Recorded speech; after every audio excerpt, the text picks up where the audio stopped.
Olá, saudações, sejam bem-vindas, sejam bem-vindos.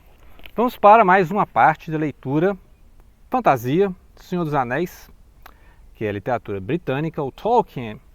E vamos ler aqui o Duas Torres, ou um outro possível título seria A Traição de Saruman. Né? Então esse é um livro interessantíssimo. São dois livros, né? Ou seja, a parte do livro 3 e o livro 4, que são histórias paralelas, né? Você pode ler assim, ler alguns capítulos, né, da parte 3, depois alguns capítulos da parte 4, porque são caminhos paralelos. A gente voltar lá no final do livro 1, que é a Sociedade do Anel, a gente sabe que a Sociedade do Anel se rompeu, né? Teve uma quebra aí da sociedade, que a ideia era levar o anel até a terra de Mordor para ele ser destruído no vulcão onde ele foi forjado. Mas acontece que o Boromir, que é um dos humanos, né, ficou de olho grande no anel, né? E ele foi um dos traidores da companhia e teve aquela confusão toda, né? Que é lá no livro 1. Só que a parte mais marcante do livro 1 é a morte do Gandalf, né? O Gandalf se sacrifica dentro de Moria, né? Ou de Moria. E ele cai no abismo lá, né? Ele vai enfrentar o terrível monstro de fogo, o Balrog. E ele vai derrotar o monstro de fogo, mas ele vai morrer. Só que aí neste livro, né? A grande sacada do livro foi que o Gandalf vai voltar com os poderes do Saruman. Né? Porque o que acontece? O Saruman mudou de lado, né? O Saruman é um dos traidores da causa aqui. Ele tentou, né? Ele tentou crescer o olho para cima do anel mais poderoso. E no entanto, acabou que ele foi seduzido pelo Sauron, né? A gente vai descobrir como é que ele fez isso. Porque a Palantir, que é uma dessas pedras mágicas, né? Ele tentou lá, né, fazer um duelo mental, espiritual, digamos assim, com o Sauron, que é o grande antagonista da história. E ele vai, o Saruman não vai conseguir, e aí o Saruman vai mudar de lado, porque o Saruman vai tentar fazer dos próprios métodos dele, né, conseguir chegar nesse um anel que todo mundo está procurando. E aonde é que está o um anel? O um anel continua com o Frodo, né? O Frodo, assim que a grande sociedade se rompeu, né? Cada um foi para um lado. Outros hobbits foram prisionados, né, pelos orcs, mandados pelo Saruman, depois que eles vão descobrir, né, que foram mandados pelo Saruman, e o Frodo e o Sam, né, Samwise, vão seguindo lá para os pântanos para tentar chegar a Mordor. Só que no meio do caminho eles vão encontrar o Gollum, né? O Gollum, ele era um hobbit, né? Ele era um hobbit, só que ele foi seduzido pelo anel, ele ficou tão, né, My Precious, né? Lembra do filme lá, o My Precious, né? Então o Gollum, ele foi seduzido pelo poder do anel e ele tentou, né, ele ficou conservando esse anel, e esse anel prolongou a vida dele, mas o transtornou, né? Tanto que ele é uma criatura transtornada, né? Nem parece mais um hobbit, né? Ele foi totalmente possuído pelo anel e ficou ali muito tempo, né? Atrás desse anel. E o anel depois, o Bilbo, né? O Bilbo que achou esse anel lá no Hobbit, no livro Hobbit, né? Que ele vai lá, tem um dragão e tal. E aí o Bilbo deixou esse anel como herança para o Frodo, né? Ficou para o Frodo. E aí o Frodo e o Samwise tem que, né, conseguir uma forma de atravessar o pântano, né? E chegar até Mordor e se livrar desse anel lá dentro do vulcão. Só que o Gollum já percebeu que o anel está por perto, né? Eles não podem confiar no Gollum, né? Mas o Gollum é o único que conhece o caminho, né? Então fica essas duas narrativas paralelas, que é, de um lado, né, o que restou da companhia lá, né, o Aragorn, né, o Legolas, o Gimli, tentando, né, atravessar ali para o lado de Isengard, né, só que eles não sabem, né, que vão descobrir depois que os orcs são de Isengard, que os orcs são uma maldição, um feitiço do Saruman, né, então por isso que essa traição do Saruman é que vai transtornar e vai prolongar a história, né, ele vai atrasando os passos, né, para a Grande Guerra do Anel, que vai ser o livro 3, né, ou livro 5 e 6, né? Porque a separação em 3 volumes é uma coisa posterior, porque na obra do Tolkien tá a cada livro, né, são 6 livros, né? Só que aí fizeram em 3 volumes, né? Então, por exemplo, esse volume que é o volume 2 tem o livro 3 e 4. Então são histórias paralelas nesse sentido. E aí né, o grande plot twist aqui é que o Gandalf volta com os poderes do Saruman. Né? Essa é a grande sacada, né? Ele é ressuscitado, então diz que tem até um paralelo crístico nisso aí, né? Porque a obra é muito construída de paralelos pagãos e paralelos cristãos, né? Ou seja, usa muita mitologia nórdica, mitologia céltica, né? E ao mesmo tempo ele coloca muita coisa de cristianismo, né? Você vê que tem várias passagens aqui, várias falas sábias do Gandalf, né? O Gandalf cinzento, agora o Gandalf branco, né? Que demonstra muito a sabedoria bíblica, né? Então por isso que tem também uma leitura cristã, e lembrar que a religião do Tolkien é o catolicismo, né? tem muito, né? O catolicismo, você sabe que tem muita coisa de paganismo, muita coisa de cristianismo, né? Então tem ali uma mistura, porque o cristianismo católico surgiu ali no contexto grego e romano, que tinha toda aquela cultura grega e romana, né? Então é um pouco diferente de outros cristianismos que até voltam mais ao judaísmo, né? Então tem essas questões aí. Muito bem, mas essa não é a questão do vídeo, já tem um vídeo que eu abordo essa questão da religião em Tolkien. Vou deixar aí destaque, né? Já falei de aspectos religiosos na obra do Tolkien, mas tem essa sacada da ressurreição. Então o Gandalf volta e eles até confundem o Gandalf achando que é o Saruman. Agora, não, mas vocês podem me chamar de Gandalf, vocês podem me chamar de Saruman, porque eu agora sou o Saruman, né?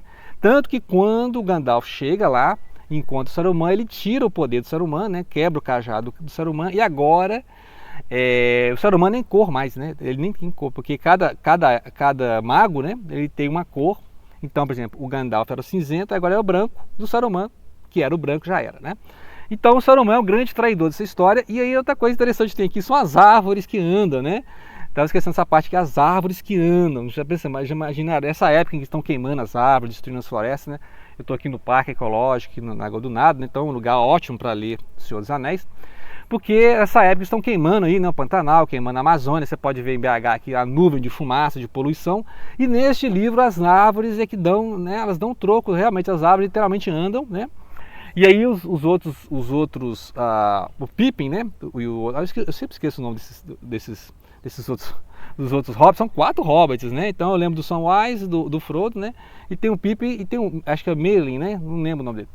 Mas aí esses outros dois hobbits, né, ficaram prisioneiros lá dos orcs, foram libertados pelos cavaleiros, depois eles fogem para a floresta, encontram a árvore falante, né, e eles são esses entes, né, chamados de entes, são as árvores falantes, tipo as árvores mágicas, né, inclusive lá no Game of Thrones, né, as Crônicas de Gelo e Fogo tem as árvores mágicas, as árvores também, né, as árvores com poderes, né, porque isso é uma cultura céltica, uma cultura nórdica de antigo culto às árvores, né, os carvalhos, né? Então tinha essa questão druídica, né? Questão druídica de culto às árvores.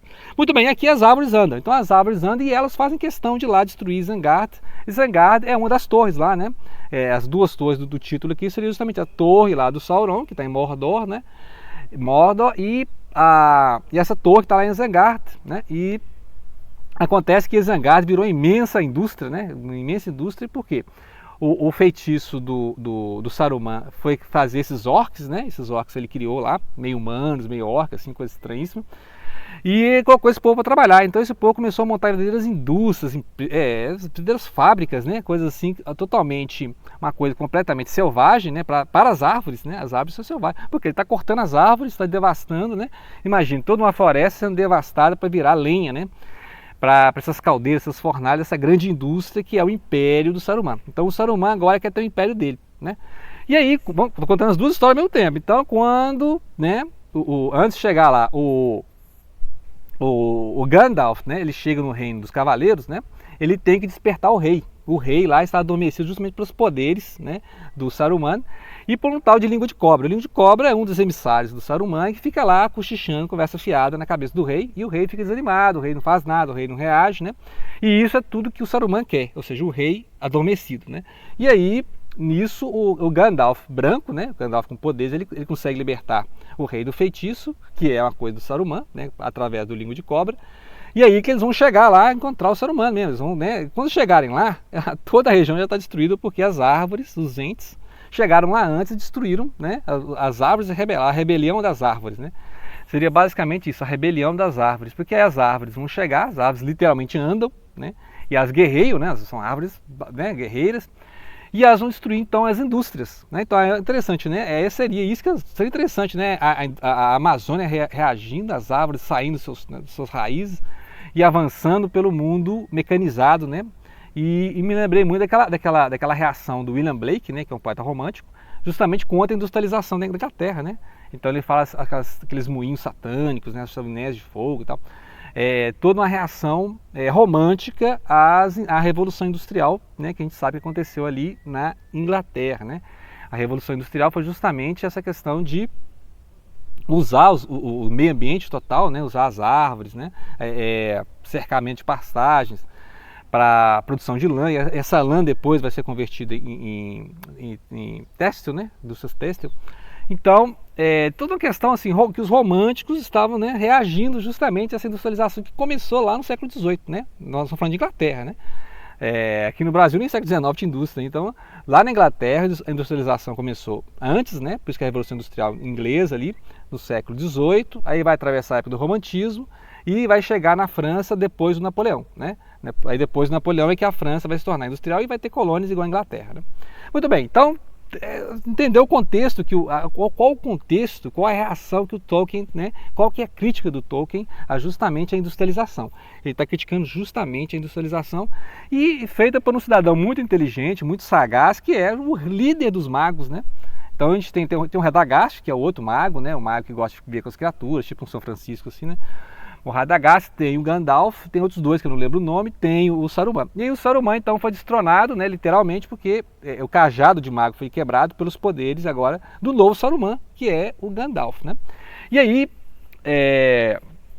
o Gandalf então tem que ajudar, né, agora os cavaleiros, né, de Rohan, os cavaleiros, para poder eles chegarem, resgatarem o trono do Passo Largo, né, o Aragorn, que aí vai ser o livro 3. O livro 3 nós vamos conseguir derrotar esses exércitos de orcs, né? Eles vão derrotar então o pessoal do Saruman, o pessoal do Sauron, e enquanto isso o Frodo tem que chegar até atravessar os pântanos. Então nós deixamos aqui, né? Nós deixamos aqui os Samwise e o Frodo atravessando os pântanos com a ajuda do Gollum, só que você não pode confiar no Gollum, porque o Gollum quer o My Precious, ele quer o anel de volta. Mas eles vão conseguir chegar lá, né? Então em dado momento eles vão achar que até que o Frodo morreu, né?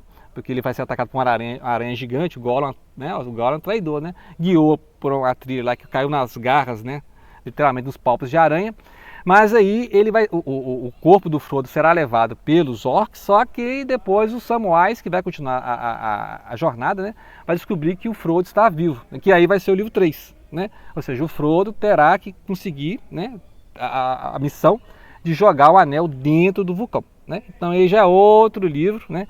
Depois eu vou fazer mais algumas considerações sobre este aqui, mas o mais importante aqui na história é a volta do Gandalf, né? Porque o Gandalf agora que a gente, né, ele morreu lá no livro 1, aí ele foi ressuscitado e volta agora como os poderes do Saruman, e o Saruman que atrasou a história toda, né? Porque foi o Saruman com essa traição abjeta, ninguém esperava, né? Todo mundo achava que ele estivesse do lado mesmo. Agora tudo por causa da ambição, né? Ele teve acesso a Palantir, lá que é aquela pedra mágica, né? A bola de cristal, e ele ficou vendo ali e acabou sendo corrompido também, né? Ou seja, o líder dos magos, o máximo poder, né? Você não pode dar poder, né?